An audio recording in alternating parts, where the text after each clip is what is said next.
দিদি ভাই ঘরটা বেচালাম হয়তো, আমার ঘরটা বেচা হলে আমাকে জামা কিনে দিয়ে দেবো। আচ্ছা আচ্ছা বোন, ঘরটা বেচা হোক, তবে তোকে আমি কিনে দেবো জামাটা। ঘরটা বেচাচ্ছ, তোকে কিনে দেবো কিভাবে? এবার তো বিক্রি করে দিলাম, তো চল আমরা একটা বাড়ি কিনবো। ভালো একটা বাড়ি কিনে আমাকে একটা ড্রয়িং রুম বানিয়ে দাও। আচ্ছা ঠিক আছে, আমি বাড়ি কিনবো।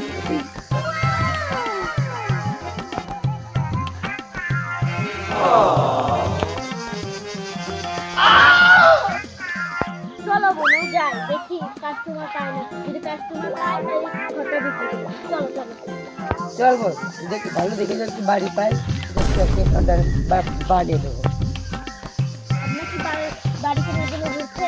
আপনি কি বাড়ি বিক্রি করার জন্য ঘুরছেন? হ্যাঁ আপনি একদম সীমিত দামে আপনাকে বিক্রি করে দেবো। আপনি কত টাকা হলে বাড়িটা বিক্রি করবেন? সে তো ওই বাড়িটা আমার খরচ হয়েছে 1 লাখ টাকা।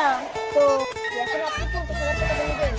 ওকে, ডিল ডান, বাড়িটা নিয়ে নেবো। নিতে পারেন, পরে ভালো মন্দ হলে পরে আমাকে একটু বলতে পারবেন। না সমস্যা নাই, আমার বাড়িটা ভালোই হবে। আপনি তো বলতেছেন বিশ্বাস করে।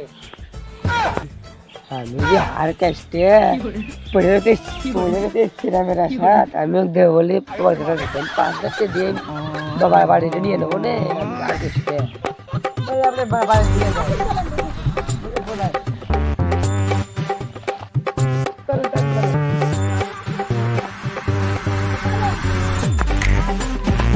এই যে চলে এসেছে আমার বাড়িতে। থাক, থাক, ধীরে ধীরে আসবেন। কেডা কিনবো?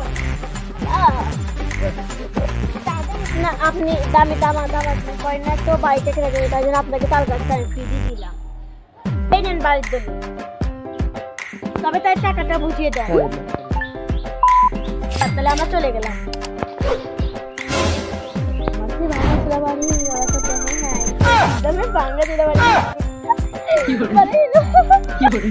হ্যাঁ এইটা আমার বাড়ি। আমি তোকে ভুল দেখতে পাচ্ছ।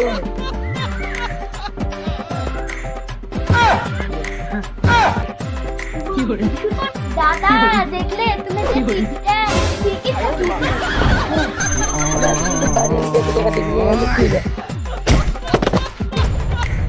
দাদা ভাই তোমার কি হলো? শালা ওটা বলতে ভালো হয়েছে, আর কাম পাবো। দিদি ভাই দেখো তোর টাকা ঠিক আছে না? ঠিকই তো বলছিস, দেখি তো একবার।